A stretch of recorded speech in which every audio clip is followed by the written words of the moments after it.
Welcome back, friends. It's time for another episode of In the Kitchen with Rachel. On today's menu is breaded chicken cutlets and some Parmesan risotto. So we're going to start with the chicken cutlets because we're going to bake them and they're going to take about the same time as the risotto to finish cooking. All right, here we go. So I have here some chicken cutlets. So what I did was I don't have a meat tenderizer, so I put them between two sheets of plastic wrap and used a good old rolling pin to kind of flatten them out and make them thinner so that they'll cook a little more evenly.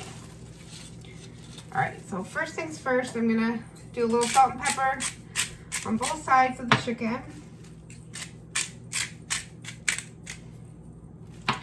And then I will show you our little three-part bath, if you will.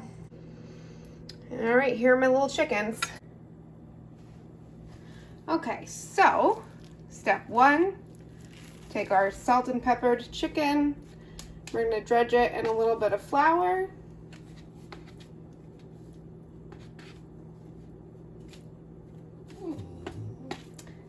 Thank you, Lola. A little sous chef in the kitchen today. Okay, and a little egg bath. And then we have some panko breadcrumbs with oregano, basil, and parsley mixed in there. I'm gonna get that classic Italian herb business going on. Okay, scoop up some extra breadcrumbs. All right. All right, we're gonna put these babies in a 400-degree oven and they're gonna cook for 30 minutes. There's my little sous chef. Here we go. Going in.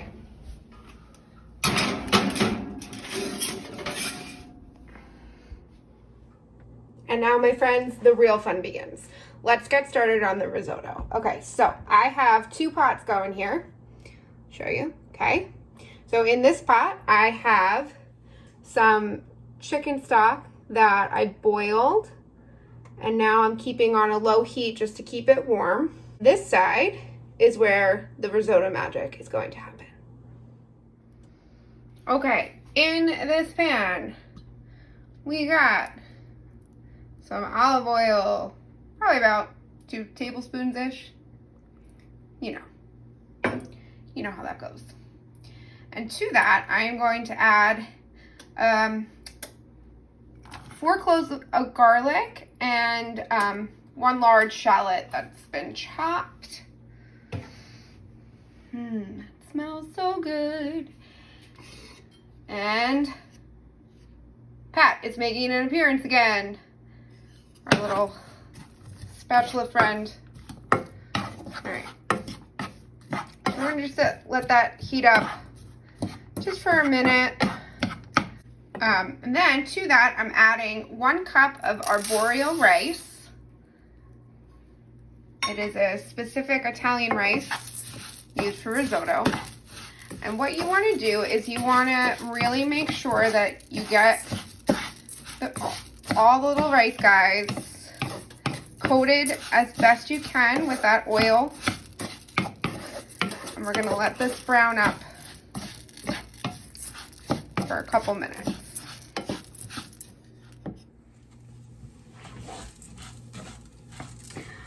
Risotto is a little bit of a labor of love. It needs a lot of care and attention, and there's a lot of different ways to make it, and some people put all the liquid in at once, but my thing is you want to put in a little bit of liquid at a time. Okay, so from my pot number 1, I'm gonna put about a cup of liquid. Ooh, hear the sizzle. Just enough to kind of cover the rice a little bit.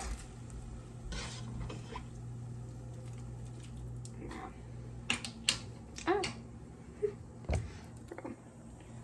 Ooh. And then you want to keep stirring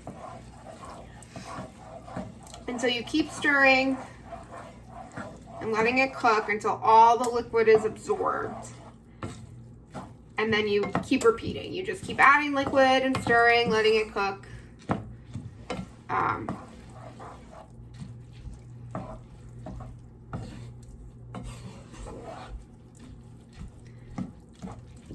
I find it quite therapeutic to stand over a pot of risotto. Some people might find it to be too much and kind of annoying. But it's always so tasty.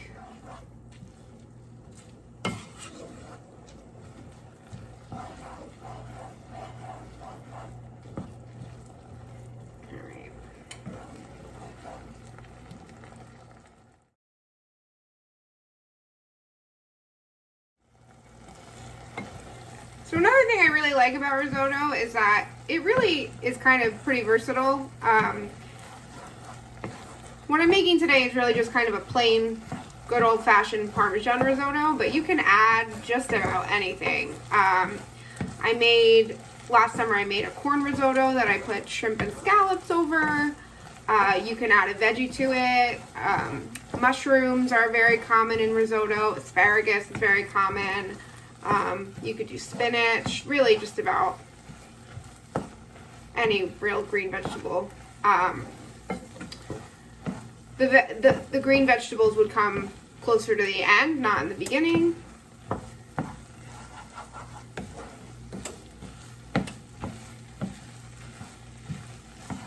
I'll give you a little peek at how we're looking.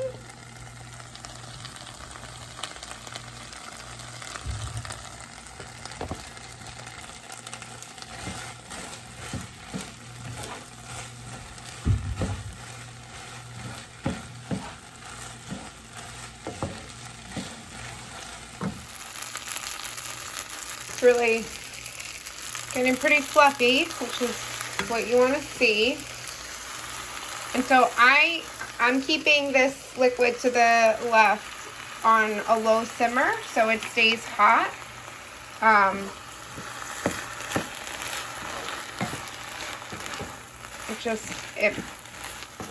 It helps cook the rice to make with a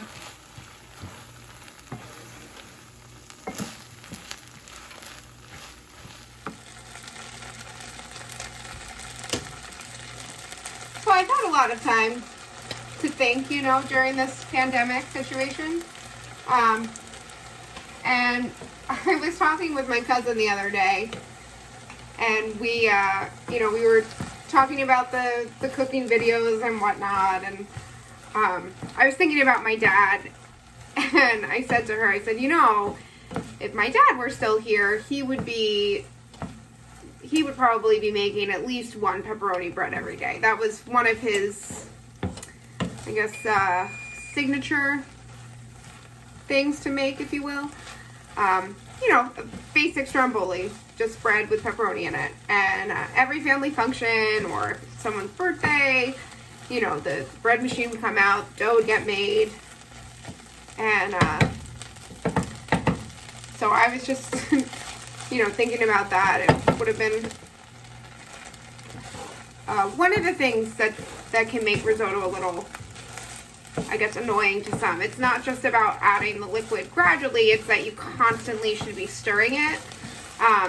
Otherwise, the liquid kind of doesn't distribute evenly, and then you get like little patches of mushiness. So you want to just continually stir it so everything gets incorporated evenly. In watching back the first two episodes, anytime you watch yourself on camera, you start to pick up little things. I say and a lot. And like. But, I'm not a professional, right? We just doing this for fun. Alright. Well, okay. Let me just put that in there.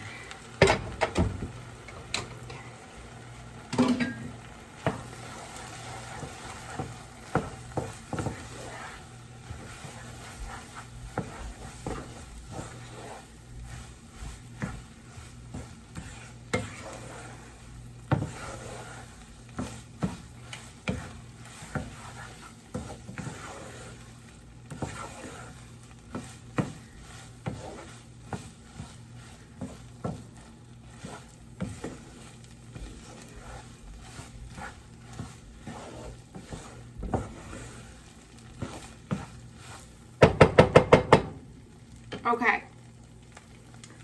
Here comes the business. Okay. Here comes the business. All right, here's where some magic happens. I am gonna add 2 tablespoons of butter and 3/4 of a cup to a cup of Parmesan. Woo! Which I'm totally eyeballing because whatever, I'm Italian. That's how we do. So this is the final part, the risotto.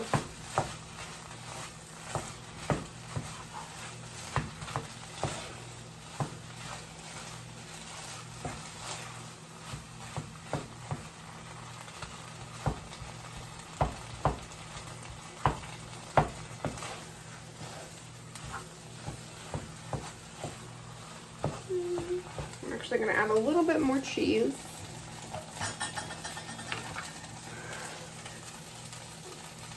It is the star of the show, you know?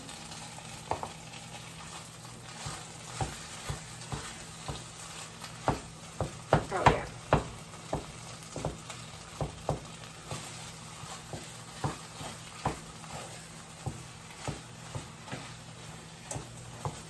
I'm a little sad that in 2020 they still haven't invented smell-o-vision. I wish you guys could smell this. Alright, let me give you a little peek. Look at that. It is fluffy and cheesy. And Pat is having a great time. Woo! There you have it. Parmesan risotto and baked chicken cutlet. One note about the chicken, I did throw it in the broiler for about 4 minutes towards the end just to kind of brown it up a little bit. And so there you have it. Now I know that we usually do a little cocktail corner. Today's drink is going to take a lot of effort.